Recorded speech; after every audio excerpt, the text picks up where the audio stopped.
السلام عليكم ورحمة الله وبركاته. الحمد لله وحده والصلاة والسلام على من لا نبي بعده. أما بعد، قال الله تعالى: فمن كان مؤمنا كمن كان فاسقا لا يستوون. وقال أيضا: قل هل يستوي الذين يعلمون والذين لا يعلمون. صدق الله. அல்லாஹ்வின் நல்லடியார்களே, அன்பு சகோதரர்களே, உலமாக்களே, சகோதரிகளே, தாய்மார்களே, அல்லாஹ் தஆலா தன்னுடைய தீனை ஒவ்வொரு மனிதனும் இலகுவாக அதை அமல் செய்வதற்கு தோதுவானதாக, லேசானதாக அல்லாஹ்வுடைய கட்டளை கொண்டு மனிதனுக்கு அது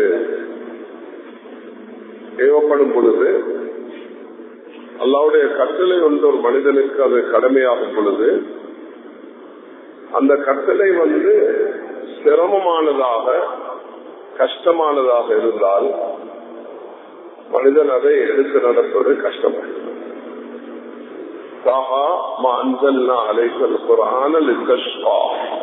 அல்லாஹ் தஆலா நபி அவர்களை பார்த்து சொல்கிறான், இந்த வேதத்தை நாம் இறக்கிறது அவங்களை சிரமப்படுத்துறதுக்கு இல்லை.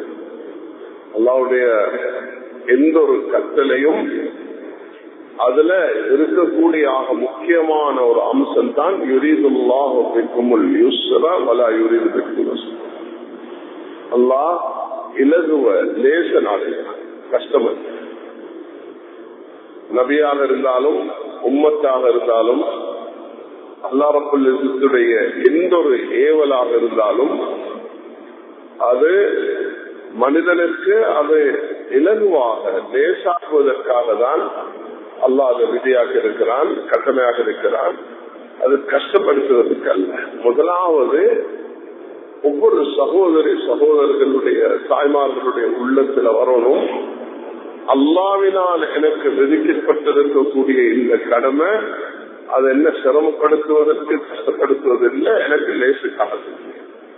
அல்லாஹ் அது எந்த ஒரு கடமையாக எடுத்துக்கொண்டாலும் சரி, அதுல அல்லாஹ் இந்த அடிப்படைய நமக்கு அவங்களோட மார்க்கம் அது மிக இலகுவாக, லேசாக, எல்லா நேரம், எல்லா காலத்திலையும் எல்லாராலும் பின்பற்றக்கூடிய ஒன்றாக தான் அல்லாஹ் தஆலா வைத்திருக்கிறானே தவிர அது கஷ்டமாக அல்லாஹ் தஆலா ஏற்படுத்தி. சஹாபாக்கள் ஒரு சாரார் ஒன்று சேர்ந்து, நாம் மாமிசம் சாப்பிட மாட்டோம், ஒரு சாதாரண மெல்லிய ஆடைகள் நாங்கள் அணிய மாட்டோம், திருமணம் முடிக்க மாட்டோம் என்று அவர்கள் ஒரு சத்தியம் எடுத்துக் கொண்டார்கள். இந்த விஷயம் நபி ஸல்லல்லாஹு அலைஹி வஸல்லம் அவர்களுக்கு கேள்விப்பட்ட நேரத்தில் நபி அவர்கள் அழைத்து உரையாடி கொண்டிருக்கக்கூடிய நேரத்தில் அல்லாஹு தஆலா குர்ஆனுடைய இந்த சிறு வசனத்தை இறக்கி வைக்கிறான். யா அய்யுஹல்லதீன ஆமனூ லா துஹர்ரிமு த்வையிபாத் மா அஹல்லல்லாஹு லக்கும் வலா தஅதது இன்னல்லாஹ லா யுஹிப்புல் முஅ்ததீன். அல்லாஹ் தஆலா, விசுவாசிகளே, அல்லாஹ் உங்களுக்கு ஹலாலாக்கியவைகளை நீங்கள் உங்களுக்கு ஹராமாக்கிக் கொள்ள வேண்டாம், நீங்க வரம்புமே நடக்க வேண்டாம், அப்படி நடக்கக்கூடியவர்களை அல்லாஹ் நேசிப்பதில்லை என்று அல்லாஹ் தஆலா சொல்றார். அவ அல்லாஹ் தஆலா சஹாபாக்கள் சில விஷயங்களை நல்ல உற்சாகத்தோட, ஆர்வத்தோட செய்யணும் என்ற அந்த நிலைப்பாடை எடுத்து அதை நல்ல பரிபூர்ணமாக செய்யறதுக்கு, நான் கல்யாணம் முடிக்க கூடாது, நான் மாமிசம் சாப்பிடக்கூடாது, நான் இப்படி ஆடை ஒடுக்க கூடாது என்று தன்னை வகப்படுத்தக்கூடிய நேரத்தில் நபி ஸல்லல்லாஹு அலைஹி வஸல்லம் சஹாபாக்களை கூப்பிட்டு சொன்னார்கள், நீங்க எப்படி சத்தியம் செய்யறது செய்யக்கூடாது. லா ரஹ்மானியத்த ஃபில் இஸ்லாம், இஸ்லாத்துல துறவித்தனம் என்பது கிடையாது. இஸ்லாம் நபி ஸல்லல்லாஹு அலைஹி வஸல்லம் சொன்னாங்க, நான் அசூமு வஃப்திர், நான் நோம்பு பிடிக்கிறேன், நோம்பு விடுறேன். நீங்க நோம்புதான் பிடிப்பேன் என்று சத்தியம் செய்யறது அது பொருத்தமானது இல்லை. அது சம்பவிச்சா நான் திருமணமும் செய்கிறேன். கண்ணியமானவர்களே, ஒரு மனிதனுக்கு சில சந்தர்ப்பத்தில் இப்படியான உணர்வுகள் வருவதற்கு காரணம் அது ரெண்டு விஷயங்கள் அமைகின்றன. அதுதான் நான் இங்கு குர்ஆனுடைய வார்த்தைகளாக நான் ஓதிருக்கிறேன். ஒன்று ஈமான், இரண்டாவது இல்ம். ஈமானுடைய பலகீனமும் இல்முடைய பலகீனமும் தான் ஒரு மனிதனை இப்படியான நிலைமைக்கு அதை எடுத்து செல்கிறது. எப்படி ஈமான் கொள்ளணும் என்றத கட்டளைக்கு இருக்கிறானோ அது மாதிரிதான் ஈமான். ஆமினோ கமா ஆமனன்னா ஆமனோ ஆமினு, விசுவாசிகளே நீங்கள் ஈமான் கொள்ளுங்கள் என்று அல்லாஹ் தஆலா சொல்கிறார். ஆமினு கமா ஆமனன்னா, சஹாபாக்கள் எப்படி ஈமான் கொண்டார்களோ அது மாதிரி ஈமான் கொள்ளுங்கள் சொல்லுங்கள். அப்ப ஈமானுடைய அந்த படித்தரம், அந்த ஈமானுடைய அந்தஸ்து, அந்த ஈமான் இருக்க வேண்டிய அந்த நிலைமை அதை இப்படியாகத்தான் இருக்கணும் என்று அல்லாஹ் தஆலா கட்டளை பிறப்பிக்கிறார். அந்த அடிப்படையில ரசூல் ஸல்லல்லாஹு அலைஹி வஸல்லம் அவர்கள் சஹாபாக்களுக்கு ஒவ்வொரு கட்டமாக வழிநடத்தினார். எந்த ஒரு கட்டத்திலையும் அவர்கள் இப்படியான ஒரு நிலைமைக்கு போகக்கூடாது என்று நபி அவர்கள். ரெண்டு சஹாபாக்கள் மதீனால, ஒன்று சல்மான் ஃபாரிஸ், இரண்டாவது அபூதர்தா. அபூதர்தா ரலியல்லாஹு அன்ஹு அவர்கள் மதீனாவாசி, அவருடைய மனைவி உம்மு தர்தா. சல்மான் ஃபாரிஸ் ஈரான்ல இருந்து வருகிறார் மதீனாவுக்கு. நபி ஸல்லல்லாஹு அலைஹி வஸல்லம் மதீனாவுக்கு வந்தவர்களை ஒருவருக்கொருவர் இணைந்து நீங்க கூட்டாக அன்பாக ஒரு சகோதரர் போல நடந்து கொள்ளுங்க, ஒருவருக்கு உதவியாக இருந்த என்று நபி அவர்கள் வழிகாட்டினார். அந்த அடிப்படையில இவங்க ரெண்டு பேரும் சகோதராக இருக்கும் பொழுது ஒரு நாள் அந்த பர்தா ஹிஜாபுடைய ஆயத்துகள் ஒன்றும் இறங்கி இருக்குல்ல, சல்மான் ஃபாரிஸ் வீட்டுக்கு வரும் பொழுது அவரோட மனைவி உம்மு தர்தா, அபு தர்தாவுடைய மனைவி சோர்வடைஞ்சி சரியான கவலையில அழுக்கான ஆடை உடுத்து அப்படியே ஒதுங்கி போய் காலையில், என்னம்மா இல்ல உங்களோட சகோதரர் அவர் இரவெல்லாம் வணக்கத்தில் இருப்பார், பகல் எல்லாம் நோம்பு. அவர் சல்மான் ஃபாரிஸும் அந்த வீட்டுல தான் படுக்கலாம், அபூ தர்தாவோட படுக்கலாம். அவரு தஹஜ்ஜத் மிச்ச நேரத்தோட எழுப்பணும், இல்ல நீங்க தூங்குங்க, கொஞ்சம் சொனங்கி எழுப்புங்க, தூங்க வச்சு. காலையில அவருக்கு பசியாறுவதற்கு ஒரு உணவை கொடுக்கிற நேரம் நோம்பால் என்று சொன்னார். இல்ல நீங்க நோம்பு விடுங்க, நோம்ப விட வச்சார். இது பரலான நோம்பு இல்ல, நஃபிலான நோம்பு, சுன்னத்தான. அப்ப இந்த அடிப்படையில் ரசூல் ஸல்லல்லாஹு அலைஹி வஸல்லம் சஹாபாக்களுக்கு கற்றுக் கொடுத்தீங்க. நீங்க எதையும் நிதானமாக, நடுநிலையாக, அழகாக இத செய்யக்கூடியவர்களாக இருக்கணும் என்பதுதான் இதுல அடிப்படையாக இருக்கணுமே தவிர நீங்க நினைச்ச மாதிரி மார்க்கத்தை பின்பற்றக்கூடாது. நினைச்ச மாதிரி பின்பற்றினீங்க என்று சொன்னா அதனுடைய இது அங்க அடைய மாட்டாது. அதை நீங்க முறையாக செய்யணும் என்றுதான் அல்லாஹ்வுடைய நபி அவர்கள். முதலாவது நானும் நீங்களும் இன்றைக்கு ஒரு முக்கியமான ஒரு விஷயத்தை தான் நான் இங்க சொல்ல விரும்புகிறேன். மனிதர்களுக்கு அல்லாஹ் தஆலா இந்த தீனை, இந்த மார்க்கத்தை கஷ்டமாக்க இல்லை. முதலாவது விஷயம், அல்லாஹ் தஆலா எல்லாராலும் 1400 வருடம் 1445 அப்ப ஹிஜ்ரி 2ல தான் நோம்பு கடமையானது. இன்னைக்கு 1443வது வருடம் நாங்க இன்றைக்கு நோம்பு பிடிச்சு கொண்டிருக்கிறோம் உலக முஸ்லிம்கள். 1443 வருஷத்துல நோம்பு என்பது சில ஊர்களுக்கு 22 மணி நேரம் இருக்கும், சில ஊருக்கு 10 மணி நேரம் இருக்கும். நோம்பு என்பது ஆனா அதையும் சகிச்சு கொண்டு மக்கள் என்ன செய்யறாங்க? நோம்பு நிறைவேற்றாங்க. அல்லாஹ் தஆலா இதுல கஷ்டத்தை ஏற்படுத்தல. அல்லாஹ்வுடைய ஒவ்வொரு கட்டளையையும் அந்த விதத்துல தான் மனிதன் அதுல ஒன்று தன்னுடைய மனேச்சையின்படி மார்க்கத்தை வழிநடத்த போகக்கூடாது. அதுதான் நீங்க ஆக முக்கியம். அதுக்கு நான் 2 சம்பவங்களை சொல்லி இருக்கிறேன். சஹாபாக்களுடைய ஒரு கூட்டான சம்பவம், தனிப்பட்ட அபூ தர்தா, அதுல சல்மான் பாரிசுடைய சம்பவம். சல்மான் பாரிஸ் ரலியல்லாஹு அன்ஹு அபூ தர்தா அவர்களை அன்னைக்கு குடிச்சு சொன்னாங்க, இந்த சதிக்கு அலைக்க ஹக்கன், உன்னோட உடம்புக்கு ஒரு ஹக்கு இருக்குதப்பா, ரப்பிக்கு அலைக்க ஹக்கன், உன்னோட இறைவனுக்கு ஒரு ஹக்கு இருக்குதப்பா, சுவாரிக்கு அலைக்க ஹக்கன், உனக்கு சந்திக்க வரக்கூடியவர்களுக்கு ஒரு ஹக்கு இருக்குதப்பா, இந்த எல்லாரும் உன்ன மனைவிக்கு ஒரு ஹக்கு இருக்கு, நீ இரவெல்லாம் நோம்பிடிச்சு வணங்கி பகலெல்லாம் நோம்பிடிச்சா உன் மனைவிக்கு நீ எங்க நேரம் கொடுக்க போற, உன் தொழிலுக்கு எங்க நேரம் கொடுக்க போற, நீ ஒரு துறவியாக மாறிடுவாய். நான் அந்த துறவித்தனத்தை அறிமுகப்படுத்த வரல. பஷ்ஷிரா வலா துஅஸ்ஸிரா, யஸ்ஸிரா வலா துஅஸ்ஸிரா, பஷ்ஷிரா வலா துனஃபிரா. ஓ சஹாபாக்களை, நீங்க போகும் பொழுது ஊருக்கு போயிட்டு நன்மாராயம் சொல்லுங்க, மக்களை வெறுப்பு செய்யாதீங்க, லேசாக்கி காட்டுங்க, கஷ்டப்படுத்தாதீங்க என்ற இந்த பாணியில தான் ஸல்லல்லாஹு அலைஹி வஸல்லம் சஹாபாக்களை வழிநடத்தினார். அப்ப மார்க்கம் மக்களுக்கு கஷ்டமாகிறதுக்கு காரணம் 2. ஈமானுடைய பலகீனம், 2வது மார்க்கத்துடைய தெளிவின்மை. ஈமானுடைய பலகீனம், மார்க்கத்துடைய தெளிவு.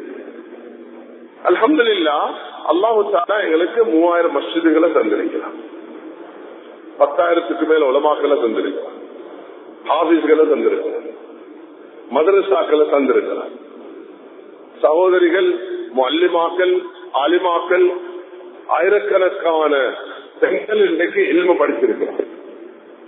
அப்ப ஒவ்வொரு வீடு, ஒவ்வொரு மஹல்லாவுக்கு ஆலிம்களும் ஆலிமாக்களும் இந்த நாட்டில் அல்லாஹ்வுக்கு நாங்க எல்லாரும் நன்றி செலுத்த கடமைப்படுத்தோம்.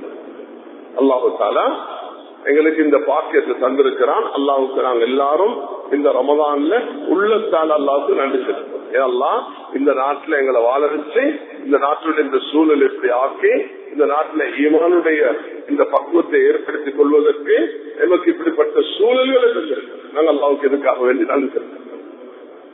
அப்ப ஒவ்வொருவரும் தன்னுடைய ஈமான பலப்படுத்திக் கொள்ளக்கூடிய மஸ்ஜிதுகள், மார்க்கத்தை பெற்றுக்கொள்ளக்கூடிய உலமாக்கள், மஸ்ஜிதுகள்ல ஒவ்வொருவரும் இருந்து ஈமான புதுப்பித்துக் கொள்ளக்கூடிய இந்த பக்குவத்தை அவர்கள் என்ன செய்யணும், ஏற்படுத்த. ஈமானுடைய மஜ்லிஸ்கள்ல இருக்க ஈமான் பலமாகும். அல்லாஹ் பத்தி பேச, ஆகிரத்தை பத்தி பேச, சொர்க்கத்தை பத்தி பேச, மறைவான பத்தி பேச, இந்த விஷயங்களை பேசிக்கொண்டு போகும் பொழுது மனிதனுடைய ஈமான் என்ன, சஹாபாக்களை பத்தி பேச, அவர்களுக்கு நபிமார்களுடைய வரலாறுகளை பேச ஈமான் உறுதியாகும். அவர் 2 வேளை இந்த இடத்துல முதலாவது பயான் என்று பல வருடங்களாக அல்ஹம்துலில்லாஹ் அல்லாஹ் இந்த இடத்துல செய்யக்கூடிய பாக்கிய தந்திருக்கிறான். நாட்டு மக்களும் உலக மக்களும் இதை கேட்டுக்கொண்டிருக்கிறீங்க. முதலாவது ஈமான நான் பலமாக்கிக் கொள்வது, என்னுடைய தேவையான அறிவு. உலமாக்கள் மாஷா அல்லாஹ் குர்ஆன், ஹதீஸ், ஃபிக்ஹ், தஃசீர மிக விரிவாக படித்திருக்கிறார். நான் ஒரு பாமரன், நான் ஒரு கடல் தொழில் செய்யக்கூடியவர், நான் ஒரு விமானத்தில் வேலை செய்யக்கூடியவர், நான் ஒரு சாதாரண கூலி வேலை செய்யக்கூடியவர், நான் ஒரு பெரிய எக்ஸ்போர்ட் இம்போர்ட் வியாபாரம் செய்யக்கூடியவர். எனக்குள்ள மார்க்கம் என்ன? ஈமான், மார்க்கத்துடைய அறிவு, இது 2ம் பேரலலாக போக வேணும். ஈமானையும் பலப்படுத்திக் கொள்ளணும், அதுக்கு மஸ்ஜிதுடைய சூழல், இல்ம அதிகரித்துக் கொள்ளணும். இல்முன்றது விசாலமான இல்ம மதரசாக்கள் அல்ஹம்துலில்லாஹ் கற்றுக் கொடுக்கிறார்கள். இன்னைக்கு 10,000 உலமாக்கள், 30,000 மாணவர்கள் இது ஓதிக்கொண்டிருக்கிறார்கள். 10,000க்கும் கூட தான் உலமாக்கள் இருப்பார்கள். 9,250 உலமாக்கள் பதிவாக இருக்கிறார்கள். அப்ப உலமாக்கள் 10,000க்கு மேல, ஹாபிஸ்கள் 5,000க்கும் மேல ஹாபிஸ்களாக உள்ளவர்களும் இருக்கிறார்கள். அப்ப மார்க்க விஷயத்தை கேட்டு தெரிஞ்சு கொள்றதுக்கு அல்லாஹ் பல வழிவகைகளை எங்களுக்கு செஞ்சிருக்கிறார். ஒரு நிகழ்வு மார்க்க தெளிவொன்று இல்லாமல் போகும் பொழுது எப்படி அபாயம் ஏற்படும் என்றதுக்கு ஒரு 2-3 உதாரணத்தை நான் சொல்ல வேண்டும். முக்கியமாக இதை கருத்து கிடைங்க, மார்க்க அறிவு எவ்வளவு முக்கியமானது.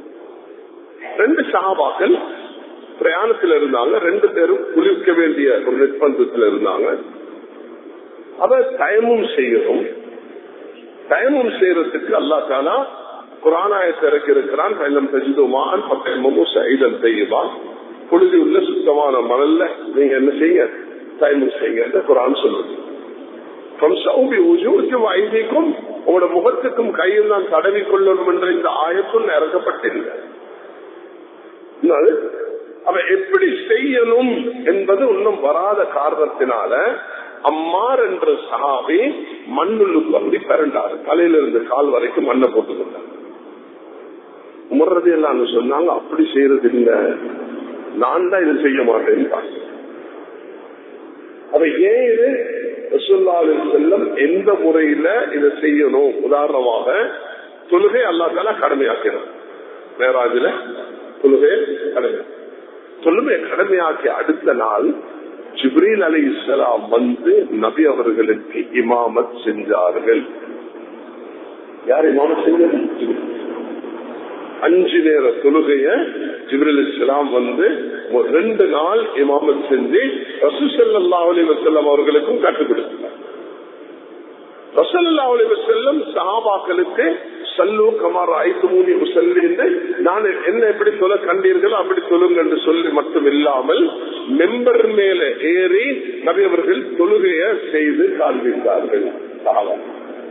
யாரும் தொழுகையில பிழை விட்டா சல்லி இன்னக்கலம் துசல்லி, உன்ன தொழுகை சரியில்லை திருப்பிக்கோ என்று அதே நபி அவர்கள் கண்காணிச்சு ஒவ்வொரு ஷர்த்து பர்லையும் சுன்னத்தையும் நபி அவர்கள் வகைப்படுத்தி உம்மத்துக்கு தொழுகையை அழகாக முறை எப்படி தொழுகையை அழகாக விட்டுட்டு போனார்களோ ஒவ்வொரு கடமைகளையும் நபி அவர்கள் இப்படிதான் செஞ்சிருப்பேன். அப்ப அதுல ஒன்றுதான் தயமும். அந்த தயமுக்கு தெளிவில்லாத காரணத்தினால் இப்படி ஒரு பிரச்சனை ஏற்பட்டுச்சு. உடனே நபி உங்கள்கிட்ட போனோன்னு ஒரு அடி அடிச்சு முகத்துக்கு, ஒரு அடி அடிச்சு கைக்கு தழுவி கொண்டா தயமும் போதும். அது போல குர்ஆனுடைய ஆயத்து. அப்ப இங்க சஹாபாக்கள் 2 பேர், உமர் ரலியல்லாஹு அன்ஹு அம்மா. அங்கே எப்படி தயமும் செய்யணும் என்பது தெளிவில்லாத காரணத்தினால் அவர் போட்டு அந்த மண்ணில் அப்படி பெறல வேண்டிய நிலம் உண்டாயிடுச்சு. அது பிறகு தெளிவு பெற்ற விஷயத்தை செஞ்சு கொண்டாங்க.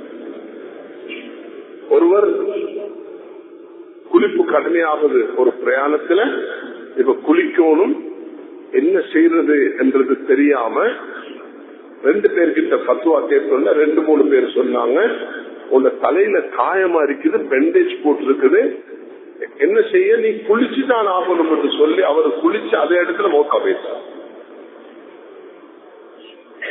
மார்க்கம் அறியாததை நீங்க அறிந்து கொள்வதற்காக வேண்டி அல்லாஹ் தஆலா அவங்களுக்கு ஒரு வழிமுறை இன்றைக்கு தந்து வச்சிருக்கிறான். அகில இலங்கை ஜமியத்துல் உலமா திங்கட்கிழமையில இருந்து வெள்ளிக்கிழமை வரைக்கும் 10 மணில இருந்து 4 மணி வரைக்கும் உங்களுக்கு ஒரு ஹாட்லைன் ஒன்று ஏற்பாடு செஞ்சு அதுல நீங்க ஃபத்வா கேட்டு தெரிஞ்சு கொள்வதற்காக வேண்டி ஒரு அல்ஹம்துலில்லாஹ் இலகுவான ஒரு முறைய அவர்கள் உங்களுக்கு கையாட்ட தந்திருக்கிறார்கள். இப்ப இத நீங்க நடைமுறைக்கு எடுத்துக்கொண்டா அல்லாஹ்வுடைய கிருபையை கொண்டு லேசாக இருக்கும். ஜமியத்துல் உலமாவுடைய இந்த சேவை மிக சிறப்பானது. இதுல 0117490420490 இதுல உங்களுக்கு 10 மணில இருந்து 4 மணி வரைக்கும் உலமாக்கள் அங்க அமர்ந்திருக்கிறாங்க. உங்களுக்கு தேவையான மசாயில்களை யாராக இருந்தாலும் தொடர்பு கொண்டு அது விவாதம், தர்க்கம், பிரச்சனை, ஃபித்னா அதுக்காக இல்ல மார்க்கம் கேட்கிறது எதுக்காக வேண்டும் அந்த வாழ்க்கையை நடைமுறைப்படுத்தும். அப்ப நான் இன்றைக்கு எல்லாத்தையும் எனக்கு பேசலாது நான் அடிப்படையான சில விஷயங்களை தான் உங்களுக்கு இங்க நான் தொகுத்து தருகிறேன். அதுல நான் ஒன்று சொல்றேன், மார்க்கம் திரும்ப சொல்கிறேன், மார்க்கம் மிக லேசானது. அல்லாஹ் இலகுவான மார்க்கத்தை தந்திருக்கிறான். ரசூல் ஸல்லல்லாஹு அலைஹி வஸல்லம் முன்மாதிரியான முறையில் வழிநடத்தியிருக்கிறார்கள். சஹாபாக்கள் சில இடங்கள்ல இதை கஷ்டமாக்க முயற்சி எடுக்கிற நேரத்துல நபி அவங்க இல்ல அப்படி கஷ்டமாக்கி கொள்ள வேண்டாம் என்று வழிகாட்டி இருக்கிறாங்க. அதே நேரத்துல அந்த அந்த மார்க்க விஷயத்துல தெளிவில்லாத நேரத்துல சில தவறுகள் ஏற்பட இடம்பாடு இருக்குது. அதனால மார்க்க விஷயத்தை தெளிவாக பெற்றுக் கொள்ளணும். ஈமான் ஒரு பக்கம் உறுதியாக இருக்கணும், இல்லைன்னா அதுக்கு ஒரு பெரிய ஆபத்து ஏற்படும். அதே நேரத்துல மார்க்க விஷயத்துல தெளிவாக இருக்கணும். அதுலயும் வரக்கூடிய நேரத்துல பிழை ஏற்படும். எந்த அளவுக்கு பிழை ஏற்பட்டுச்சுன்னா, குளிக்கக்கூடியவர் தயமும் செய்ய வேண்டிய இடத்துல குளிங்க என்று மார்க்கம் சொல்ல போயிட்டு அந்த குளிச்சு அவர் மௌத்தாகிட்டார். நீ முல்லா கத்ரா ஈமான், அறப்படிச்ச ஆளின் உயிர் ஈமானுக்கு ஆபத்து. இது யாருக்கு நடந்தது? நபியுடைய காலத்தில். சில விஷயங்கள் அல்லாஹ் தஆலா ஸல்லல்லாஹு அலைஹி வஸல்லமுடைய காலத்துல ஏற்படுத்துறது என்னத்துக்குன்னா உம்மத்துக்கு படிப்பிருக்காங்க. இந்த வார்த்தையை என்ன வச்சுக்கோங்க, நபி அவர்களுடைய காலத்துல சில விஷயங்களை அல்லாஹ் நபி அவர்கள் ஊடாக ஏற்படுத்தியிருப்பான், இல்லைன்னா சஹாபாக்கள் ஊடாக ஏற்படுத்தியிருப்பான். எதுக்கு? உம்மத்துக்கு நபி முன்னிலையில அதுக்குள்ள தெளிவை பெற்றுக் கொடுப்பதற்காகவே. உதாரணமாக பரது தொழுவிக்கிறதுக்கு நபி அவங்க சஃப்ல நின்று சஹாபாக்களுக்கு தொழுவிக்கிறதுக்கு தக்பீர் கட்ட போறாங்க. தக்பீர் கட்ட போகும் பொழுது நபி அவங்களுக்கு ஞாபகம் வருது, எனக்கு குளிப்பு கடமையாக இருக்குது, நான் என்ற குளிப்பை நிறைவேற்ற இல்ல. அல்லாஹ் அக்பர். நபி அவங்க அப்படி நில்லுங்க என்று சொல்லிட்டு வீட்டுக்கு போயிட்டு உடனே குளிச்சுட்டு தக்பீர் கட்டி கொள்றாங்க. சஹாபாக்கள் சொல்றாங்க, நபியுடைய அந்த முடியிலிருந்து தண்ணீர் வடிகிறத நாங்க கண்டோம். இப்ப இது ஸல்லல்லாஹு அலைஹி வஸல்லம் அவர்களுக்கு ஏற்பட்டுச்சு. இது நபி அவர்களுக்கு ஏற்படலாம். அல்லாஹ் தஆலா இது நபிக்கு ஏற்படலுமோ அதை அல்லாஹ் தஆலா அதை ஏற்பட செய்தார். நபி ஸல்லல்லாஹு அலைஹி வஸல்லம் 4 தொழுவிக்கிற இடத்துல 2 தொழுவிச்சாங்க. 4 தொழுவிக்கிற இடத்துல 2 தொழுவிச்சாங்க. சலாம் கொடுத்தோன்ன சொல்லியதை ஒரு சாதிச்சு அக்குஷரத்தை சலாத்த நசீத்தை யாரோ சொல்லலாம். என்ன தொழுகை சொர்க்கப்பட்டுருச்சா அல்லது மறந்துட்டீங்களா? அப்படி ஒண்ணு நடக்கல, நடக்கலையா? அப்படிதான். அப்படியா? பின்னுக்கு முதலாவது நபியோட தொடர்ந்து இருக்கக்கூடியவர்களுக்கு அபூபக்கர் உமர் ரலியல்லாஹு அன்ஹு. அப்படியா? அப்ப நபியோங்க எழுதி மற்ற 2 ரக்காத்து ஒரு சஜிதா சௌசு. இப்ப இது யாரால் நடக்கணும்? நபியவர்களால். சில நிகழ்ச்சிகள் நபியில சஹாபாக்களால நடந்துச்சு. மார்க்கத்தை பிழையாக அவர்கள் ஒரு ஃபத்வா கொடுத்துட்டாங்க. அப்ப ஃபத்வா உரிய இடத்துல உரிய முறையில உரியவர்கள்ட்ட கேட்கும். ஜமியத்துல்லமா ஃபத்வா குழு ஒன்று இருக்குது, 56 உலமாக்கள் இருக்கிறாங்க. ஃபத்வா ஹாட் டேபிள் ஒன்று இருக்குது, அது உங்களுக்கு 490-420-0117 அடிச்சா 10 மணில இருந்து 4 மணி வரைக்கும் உங்களுக்கு ஃபத்வா கிடைக்கும். அதுக்கு 5 உலமாக்கள் உட்கார்ந்து இருக்காங்க. அவர்களுக்கு அதுக்கு ஒரு தெளிவில்லைண்டா அவங்க மேலிடத்துல கேட்பாங்க, உடனடியாக அதுக்கு வழிநடத்தல் நடக்கும். அல்ஹம்துலில்லாஹ் ரமதானுடைய காலங்கள்ல குறைஞ்சது 2000 ஃபத்வாக்கள் டெலிபோன் உள்ளாங்க. அதுல அல்ஹம்துலில்லாஹ் அல்லாஹ் அனுக்கிரத்தை கொண்டு யாரும் அதை ரெக்கார்ட் பண்ணி பப்ளிக்ல போட்டு அந்த நஜிஸ் வேலைகள் செய்ய போவாங்க. இன்னொருத்த பேச அமானிதமாக தான் பேசப்படணும். பத்துவா கேட்கறது உங்களோட தெளிவுக்கு, மற்றவங்களுக்கு விமர்சிக்கிறதுக்கு விவாதிக்கிறதுக்கு உள்ளது அல்ல. இது அல்லாஹ் தந்திருக்கிற நியமத்து. இந்த நியமத்தை சரியாக பயன்படுத்திக்கோங்க, இது வீணான முறையில பயன்படுத்தாது. அல்ஹம்துலில்லாஹ் போன வருஷம் ஜெனத்துலமா நோம்பு சம்பந்தமாக 30 போஸ்டர்ஸ் வெளியிட்டிருக்கிறோம். எத்தனை? 30 போஸ்டர்ஸ் வெளியிட்டிருக்கிறோம். மார்க்க சம்பந்தமான சில தெளிவுகளை உங்களுக்கு வழங்குவதற்காக வேண்டி 30 போஸ்டர்ஸ் வெளியாக்கப்பட்டிருக்கு. அந்த 30 போஸ்டர்ஸ்ல நீங்க என்ன பார்க்கலாம் என்றத மட்டும் நான் உங்களுக்கு சொல்கிறேன். இன்ஷா அல்லாஹ் அதை நீங்க எங்களோட இந்த வெப்சைட்டுக்கும் இதுக்கும் போனால் அதை நீங்க பெற்றுக்கொள்ள முடியும். அது மிக தெளிவாக அந்த விஷயங்கள் முன்வைக்கப்பட்டிருக்கின்றன. உதாரணமாக இந்த 1வது போஸ்டராக வந்திருக்குது. அதுல ரமலான் மாதம் அல்லாஹு தாலாவினால் அடியார்களுக்கு வழங்கப்படும் ஒரு அருளாகும். அது வரக்க வழிபாடுகள் ஈடுபட உன்னத மாதமாகும். நபி ஸல்லல்லாஹு அலைஹி வஸல்லம் அவர்கள் ரமலான் மாதம் வந்துவிட்டால் சுவனத்தின் வாயில்கள் திறக்கப்பட்டு விடுகின்றன, நரகத்தின் வாயில்கள் அடைக்கப்பட்டு விடுகின்றன, ஷைத்தான் விலங்கிடப்படுகின்றன என்று நபி அவர்கள் சொல்லியிருக்கிறாங்க. இந்த ரிவாயத் புகாரில 1899. சஹர் செய்வது சுன்னத்து, இது ஒரு தலைப்பு. நோன்பு திறக்கும் போது ஓதும் துவா என்று இப்படி 30 தலைப்புகள்ல நோன்பு முடிக்கப்படக்கூடிய விஷயங்கள். வாந்தி ஏற்பட்டால் என்ன நடக்கும்? குளிப்பு கடமையான ஒருவர் ஃபஜ்ருக்கு முன்னர் குளிப்பை பூர்த்தி செய்யாமல் நோன்பு நோக்க முடியுமா? குளிப்பு கடமையான ஒருவர் ஃபஜ்ருடைய அவரு குளிப்பு கடமை ஆயிருச்சு, எழும்புறாரு கிட்டத்தட்ட ஒரு 4:50க்கு. இப்ப குளிச்சுட்டு வரப்போனா சஹர் செய்ய இயலாது. உடனடியாக ஒது செஞ்சுட்டு என்ன செய்யணும்? சஹர் செஞ்சுட்டு இவருக்கு நோம்பு பிடிக்கணும். அப்ப நோம்பு 5 நாளுக்கு இவரு நோம்புட நியத்தை வைக்கிறாரு. ஆனா முழுக்காலியாக குளிப்பு கடமையானவராக இருக்கிறாரு. அப்ப இவருக்கு நோம்பு செல்லுபடியாகுமா? நோம்பு செல்லுபடியாகும் என்று ஒரு போஸ்டர்ல நாங்க என்ன செஞ்சுக்கிறோம்? இந்த மசாலாவை குளிப்பு கடமையான ஒருவர் ஃபஜ்ருக்கு முன்னர் குளிப்பை பூர்த்தி செய்யாமல் நோன்பு நோக்க முடியுமா? இரவில் குளிப்பு கடமையாகிய ஒருவர் அதே நிலையில் ஃபஜ்ருடைய நேரத்தை அடைந்து கடமையான அக்குளிப்பை நிறைவேற்றாமல் நோன்பு நோற்றால் அவரது நோன்பு நிறைவேறிவிடும். நோன்பு நிறைவேறிவிடும். இருப்பினும் ஃபஜ்ருக்கு முன்னர் குளித்து சுத்தமாக கொள்வது சுன்னத்தாகும்.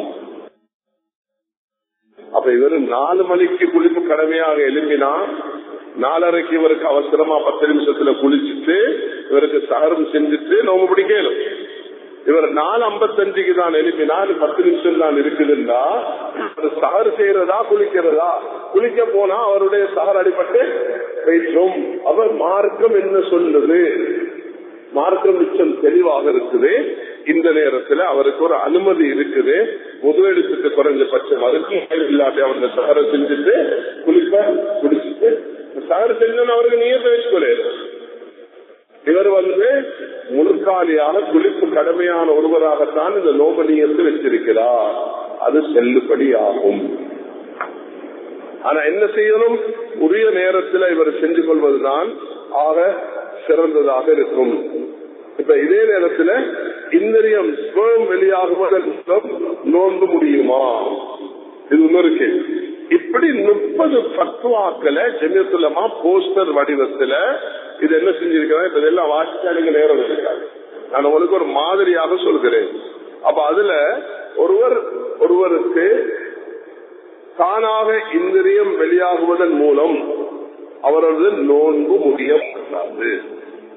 தானாக இந்திரியம் வெளியாகுவதன் மூலம் நோன்பு முடிய மாட்டார் என்றாலும் அவர் வேண்டுமென்று இந்திரியத்தை வெளியேற்றினால் அவரது நோன்பு முடிந்துவிடும். அது பாவ செயலாகும். அதற்காக தௌபா செய்வது அவசியமாகும். அத்துடன் அந்த நோன்பை கலா செய்யவும் வேண்டும். தானாக ஒரு மனிதனுடைய இந்திரியம் ஸ்வம் வெளியாகுவதன் மூலம் நோன்பு முடிய மாட்டாது. இவர் அதை அவரது நோன்பு முடிய மாட்டாது என்றாலும் அவர் அது வெளியே பேசினால் அந்த நோன்பு முறிந்துவிடும். அந்த நோன்பு இவர் கலாவும் செய்யணும், தௌபாவும் செய்யணும். மேலும் அவர் நோன்பு திறக்கும் நேரம் வரை உண்ணாமல் பருகாமல் இருந்து ரமலானின் சுன்னத்தை பேணுவது அவசியமாகும். அப்படி ஒரு பாவத்தை செஞ்சுட்டாரு, பாவம் நோம்பு முறிஞ்சிருச்சு, நோம்ப கதா செய்யணும், அல்லாத தௌபா செய்யணும் என்ன இவன் ஒரு பாவத்தை செஞ்சிருக்கிறார். இயற்கையாக தூக்கத்தில் அவர்களுக்கு கலிதமாகிட்டால் அது அவருக்கு பிரச்சனையே இல்லை. அவர் குளிக்க செஞ்சு இதெல்லாம் நான் பேச போனேன்னா மிச்ச நேரம் எடுக்கிறேன். அப்ப இது 30 போஸ்டர்ஸ் வெப்சைட்ல போயிட்டு நீங்க பார்க்கலாம். ஒவ்வொரு அழகான தலைப்புல இந்த நாட்டுக்கு மக்களுக்கு தேவையான ஒவ்வொரு தலைப்பிலையும் சஹர் செய்வது சுன்னத்து. ரமலான் மாதத்தின் நோன்பை ஒவ்வொரு நாளும் நோக்கும் போது இரவில் நியத்து வேண்டும். இப்போது ஒரு முக்கியமான விஷயம், இன்னைக்கு முதல் நோம்புன்றதுனால இது நான் உங்களுக்கு சொல்றேன். பாருங்க, இதுல நபி ஸல்லல்லாஹு அலைஹி வஸல்லம் யார் இரவில் இரவிலே நியத்து வைக்கவில்லையோ அவரது நோன்பு ஏற்றுக்கொள்ளப்படுவதில்லை. அறிவிப்பு ஹப்ஸா ரலியல்லாஹு அன்ஹா சுனன் நசாயில வந்திருக்கிறது. ரமலானின் நோன்பை ஒவ்வொரு நாளும் நோக்கும் போது இரவில் நியத்து வைப்பது கட்டாயமாகும். இது தொஹ்ஃபத்துல் முஹ்தாஜ் ஷாஃபி ஃபிக்ஹுடைய கிரந்தத்தில் பதிவாக இருக்கிறது. இரவு என்பது சூரியன் மயிலிருந்து ஃபஜ்ருடைய நேரம் ஆரம்பிக்கும் வரையாகும்.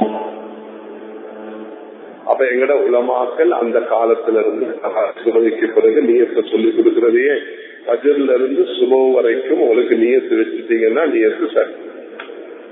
இப்ப நீங்க 4:50 எழுந்து கடப்படந்து சாப்பிட்டு சகர செஞ்சீங்க, நியத்து வைக்கல, தராவில நியத்து வச்சுட்டீங்க, அப்ப நியத்து சரி வந்துடும். இந்த நாட்டு உலமாக்கள் அந்த காலத்திலிருந்து இன்னொரு ஃபத்வா இந்த நியத்து விஷயத்துல சொல்லித்தாரது. இதுதான் ஷாஃபி மذஹபுடைய உறுதியான சொல். நான் இந்த நாட்டு மக்களுக்கும் படிச்ச புத்திசெய்திகளுக்கும் சிலர் அனாவசியமாக விமர்சிக்கக்கூடியவர்களுக்கும் ஒரு விஷயத்தை நான் இங்கே சொல்லிக் கொள்ள விரும்புகிறேன். அது என்னன்னா, மாலிகி மذஹப்ல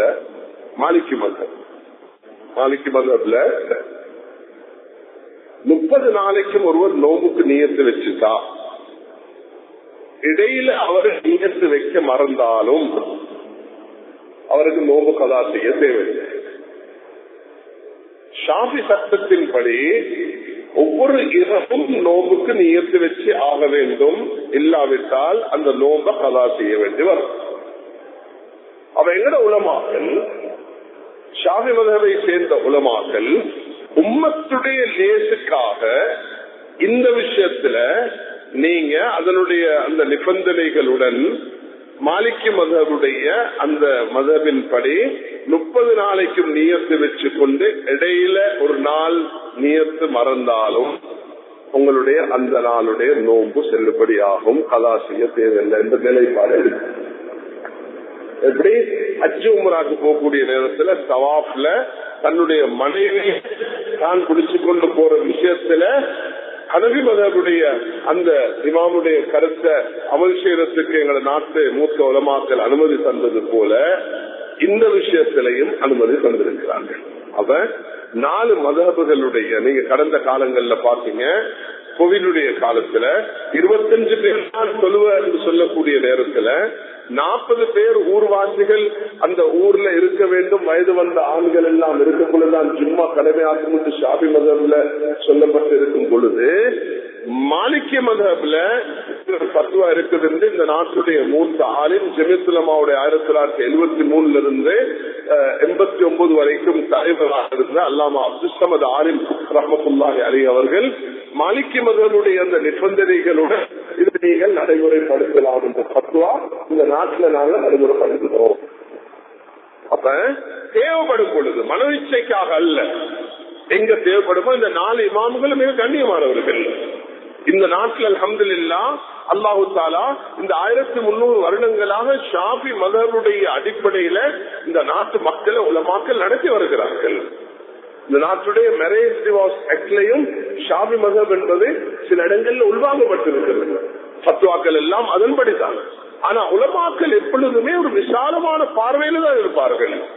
அது என்னது, எந்த நேரத்துல எந்த சந்தர்ப்பத்துல இன்னொரு மذஹபுடைய தேவை வருதோ அதை அவர்கள் அடையாளப்படுத்தி மக்களுக்கு வழிநடத்துறதுல அவர்கள் தவறு செய்ய மாட்டார்கள். இந்த 4 மذஹபுகளும் அல்லாஹ்வினால் மிக பரக்கத்தாக. ஹனஃபி மذஹப் எடுத்துக்கொண்டீங்க என்று சொன்னா ஜும்மா ஆமங்கள்ல செய்யறது அவர்களுக்கு கூடாது. அவர்கள் ஷாஃபி மذஹபுடைய விஷயத்தை எடுத்துக்கொள்வார்கள். இமாம்களுக்கு ஊதியம் கொடுக்கிற விஷயத்தில் இமாம் ஷாஃபி ரஹ்மத்துல்லாஹி அவர்கள் மிக தாராளமான ஃபத்வா கொடுத்திருக்கிறார்கள். ஹனஃபி இமாம் மிக கடினம் இருக்கிறார்கள். அப்ப அதுல ஹனஃபி மذஹபை சேர்ந்தவர்கள் இமாம் ஷாஃபி ரஹ்மத்துல்லாஹுடைய ஃபத்வாவை என்ன செய்வார்கள், உள்வாங்குவார்கள். இந்த 4 இமாம்களுடைய ஃபத்வாக்களும் ஒவ்வொரு மذஹபை சேர்ந்தவர்கள் அவர்களுடைய நாட்டுக்கு தேவையான அடிப்படையில ஹனஃபிகள் மக்ரிப் மொரோக்கோவை சேர்ந்தவர்கள் மாலிகி சேர்ந்தவங்க ஷாஃபி எடுத்துக் கொள்வாங்க, இலங்கையில ஷாஃபியை சேர்ந்தவங்க ஹனஃபிய மாலிகி எடுத்துக் கொள்வாங்க, பாகிஸ்தான் இந்தியால ஹனஃபியை சேர்ந்தவர்கள் அது மாலிகி ஷாஃபி எடுத்துக் கொள்வாங்க. அது உலமாக்களுடைய அதே ஒவ்வொருவரும் அதை செய்ய போனீங்கன்னா பித்னால தான் வந்து முடியும், மனேச்சையில வந்து முடியும். அதனால இந்த விஷயங்களை எப்பொழுதுமே உலமாக்கள் குர்ஆன் என்ன சொல்றது, ஃபஸ்அலு அலா திக்ரி இன் குன்தும் லா தஅலமூன். அப்ப நான் இன்றைக்கு சொன்ன விஷயங்களை திரும்ப ஒரு முறை சொல்லிட்டு நான் இந்த முடிவுக்கு வருகிறேன். அது என்னன்னா, இன்று நான் எடுத்துக்கொண்ட தலைப்பு, அல்லாஹு தஆலா இந்த ரமலானுடைய மாதத்தை நமக்கு தந்திருக்கிறான்.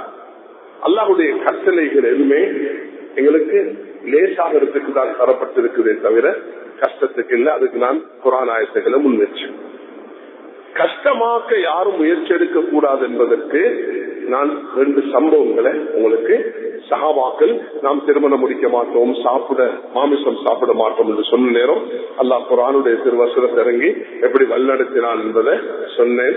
சல்மான் பாரிஸ், அபு தர்தா அவருடைய சம்பவத்தை இதுக்கு நான் உதாரணமாக சொன்னேன். இந்த 2 விஷயம் மஸ்ஜிதுகளை பயன்படுத்தி இந்த ரமதானுடைய காலத்துல 2 விஷயத்தை பலப்படுத்திக் கொள்ளோரும் என்று சொல்லியிருக்கிறேன். ஒன்று ஈமான பலப்படுத்திக் கொள்ளோரும், மார்க்க விஷயங்களை தெளிவாக பெற்றுக் கொள்ளோரும் என்று சொன்னேன். அங்கங்கே மதரசாக்கள் அல்ஹம்துலில்லாஹ் இருக்கின்றன, அல்லாஹ் உலமாக்கள் இருக்கிறாங்க, 10,000 உலமாக்கள், மஸ்ஜிதுகள் 3000 இருக்குது, மதரசாக்கள் 300 இருக்குது. அந்தந்த ஊரில் உள்ள உலமாக்களிடத்துல கால்மடிச்சிருந்து மார்க்கத்தை படிச்சுக் கொள்றது ஆக சிறந்ததாக இருக்கும். இலங்கையில ஜமியத் உலமா இன்றைக்கு அன்று தொற்று இன்று வரைக்கும் ஒரு விஷயத்தை கடைபிடிச்சு வருது. அது ஜமியத் உலமாவோட கான்ஸ்டிடியூஷன் யாப்புலையும் இருக்குது. ஃபத்வா ஜமியத் உலமா எல்லா வேலைகளையும் நாட்டில் செஞ்சுட்டு போகலாம். ஆனா ஃபத்வா அந்த வார விஷயத்த ஒரு இடத்துல இருந்தா 56 நாட்டுல எந்த வித்தியாசம் இல்லாம உலமாக்கள் அமர்ந்திருக்கிறாங்க, அந்த ஃபத்வாக்களை கண்காணிக்கிறாங்க. அதுக்காக தான் லேசான ஒரு முறை வச்சிருக்கிறாங்க. உங்களுக்கு ஏனைய காலங்கள்ல 9 மணில இருந்து 5 வரைக்கும், ரமதான்ல 10ல இருந்து 4 வரைக்கும் ஹாட்லைன் இருக்குது. 0117790740 இதுல தொடர்பு கொண்டு உங்களுக்கு தேவையான மார்க்க விஷயங்களை பெற்றுக்கொள்ள முடியும். அங்க இருக்கக்கூடிய அந்த டேபிள்ல உள்ளவர்கள் தேவையான விஷயத்தை உங்களுக்கு வழிகாட்டுவார்கள். தேவைப்படும் பொழுது மூத்த உலமாக்கள்கிட்ட கேட்டு வழிநடத்துவார்கள். அப்ப இதுல விளைவிடும் பொழுது எப்படி பிரச்சனை உருவாகுது என்றதையும் நான் சொல்லி காட்டினேன். அதுக்கு 2 உதாரணம் சொன்னேன். ஒன்று, மண்ணில் போய் பிறந்த சம்பவம். நபி அவர்கள் டைமுக்கு வழிகாட்டினார்கள். மார்க்கம் தெரியாம மார்க்கத்தை சொல்ல போய் நடந்துச்சு, உயிர் ஆபத்தை ஏற்படுத்திருச்சு. அதனால மார்க்கத்தை தெரிஞ்சு செயல்படணும். அதுக்கு செய்திருக்கக்கூடிய ஆக முக்கியமான ஒரு பணிதான், சென்ற வருடத்திலிருந்து ஒரு 30 போஸ்டர்ஸ் வெளியாகி இருக்குது. அதுல அத்தியாவசியமான ஃபத்வாக்கள் அதுல வெளியாகி இருக்கிறாங்க. அது ஒவ்வொன்றும் ஆக முக்கியமானது. இப்ப ஒரு பெண் பிரசவத்தில் இருக்கிறா, பிள்ளைக்கு பால் கொடுத்து கொண்டிருக்கிறா, அந்த பெண் எப்படி நடந்து கொள்ளணும், அந்த போஸ்டர்ஸ் படிச்சா போதும். அல்ஹம்துலில்லாஹ். ஒரு தாய் வந்து பிரெக்னன்ட் ஆக இருக்கிறா, அந்த தாய் என்ன மாதிரி நடந்து கொள்ளணும், அதுக்கு ஒரு போஸ்டர் இருக்குது. நோயாளி தகப்பன், அவருக்கு நோம்பு பிடிக்க முடியாது, 600 கிராம் அரிசி ஃபித்யா, அவருக்கு 70 வயசு நோம்பு பிடிக்க வேறாது, அவருக்கு என்ன செய்யணும், ஃபித்யா கொடுக்கிறோம். ஒரு நோம்புக்கு 600 கிராம் வீதம். இப்படி சில வழிகாட்டல்கள். குளிப்பு கடமையாக இருச்சு. இப்ப சகர் செய்யறதா குளிக்கிறதா பார்த்தா, குளிச்சா சகர் செய்யக்கூடிய நிலைமை வராது. அவ குளிச்சாம சகர் செஞ்சுட்டு நோம்பு நியத்தை வச்சுட்டு முழுக்காலியாக நோம்புடைய நியத்தோட அவர் நோம்பு செல்லுபடியாகும். அது கூட குளிச்சுட்டு சுப சொல்லலாம் என்ற இப்படியான வழிகாட்டல்களை செஞ்சிருக்குது. அது இன்ஷா அல்லாஹ் இந்த முறை ஆங்கிலத்திலையும் சிங்களத்திலையும் அதை நாங்க தொகுத்து வெளியாக்குறோம். அவர் நாட்டில் உள்ள எல்லாருமே அதை படிக்க முடியும். எல்லாரும் அதுல கவனம் செலுத்துமாறு வேண்டிக் கொள்கிறேன். ஆக சிறந்த முறைதான் மார்க்கம். ஒவ்வொருவருக்கும் லேசானது. அந்த மார்க்கத்தை உலமாக்கள் இடத்துல கால் மடிச்சு மஸ்ஜிதுகள்ல இருந்து இதை படிச்சு கொள்ளும். இதுக்கு 2 விஷயம் அவசியமானது. ஈமான், நன்மையை நாடுதல். இதோட இந்த பயான் முடிய போகுது. மன்சாம ரமதான ஈமானன் வாபிசாவன். நான் சொன்ன இந்த எல்லா விஷயங்களையும் ஈமானுடனும் நன்மையை நாடியவராகவும் செய்தால், இன்னைக்கு நாங்க உட்கார்ந்து இருக்கிறோம். அல்லாஹ் தஆலா சொல்கிறான், நன்மாராயம் சொல்லுங்க யாருக்கு, இந்த மக்களுக்கு. பஷீர் அவர்களுக்கு உலாய்க்க அதாவுல்லா உலாய்க்க, இவர்கள் புத்திசாலிகள். இன்னைக்கு நூற்றுக்கணக்கான உட்கார்ந்து இருக்கிறீங்க. புத்திசாலிகள், நேர்வழி பெற்றவர். அல்லாஹ் உங்களுக்கு நன்மாராயம். நீங்க புத்திசாலிகள், அல்லாஹ்வின் ஒரு அல்லாஹ் தஆலா இப்படி வரக்கூடியவர்களுக்கு நன்மாராயம். அதனால நீங்க எல்லா விஷயத்தையும் ஃபதாயில்கள், இந்த ரமதானுடைய சிறப்புகளை கேளுங்க. லைலத்துல் கத்ர், இரவு தொழுகை, இஃப்தார் உரிய நேரத்துல செய்யறதுல அதுல பறக்கத்து இருக்குது. சஹர் செய்யறதுல, இஃப்தார் உரிய நேரத்துல செய்யறதுல கயிர், சஹர் செய்யறதுல பறக்கத்து இருக்குது. அப்ப ஃபதாயில்களை தெரிஞ்சுக்கணும், மசாயில்களை தெரிஞ்சுக்கணும், மஸ்ஜிதோட தொடர்பாக இருக்கணும். இந்த ரொம்ப அமைதியாக துவாவோட, தௌபாவோட, இஸ்திக்பாரோட, விட்டு கொடுப்போட, தர்மத்தோட நாங்க ஒருவரும் ஒருவர் நலவு நாடியவர்களாக, நோவிக்க கூடியவர்களாக இல்லாம தெளிவான அடையாளத்தோட இருந்து நல்ல முறையாக விட்டு கொடுப்போட, தூர் நோக்கோட, அகலாக்கோட, யாருக்கும் நாங்க ஒன்றை சொல்லிட்டு ஒன்றை செய்யாம தெளிவான முறையில மார்க்க விஷயங்களை நாங்க வழிநடத்தி போனோம். நிச்சயமாக இந்த ரமலானை ஏற்றுக்கொள்வார். அல்லாஹ் எங்கள் எல்லாருக்கும், இந்த நாட்டில் வாழக்கூடிய அனைத்து தாய்மார்கள், சகோதரிகள், ஒவ்வொரு வீட்டுடைய கஷ்டத்தை அல்லாஹ் போக்கிடுவானாக. அல்லாஹ் இவருடைய கவலைகளை போக்கிடுவாயா, கஷ்ட நஷ்டங்களை போக்கிடுவாயா, வறுமைகளை போக்கிடுவாயா, நிம்மதிய சந்தோஷத்தை ஏற்படுத்தி இரவுடைய பறக்கத்தையும் இஃப்தாருடைய கயிறையும் அல்லாஹ் எங்கள் அனைவர்களுக்கும் நசீபாக்குவாயாக. இந்த வருடத்தில் லைலத்துல் கத்ர எங்கள் எல்லாருக்கும் நசீபாக்குவாயாக. நாங்கள் ஒவ்வொருவரும்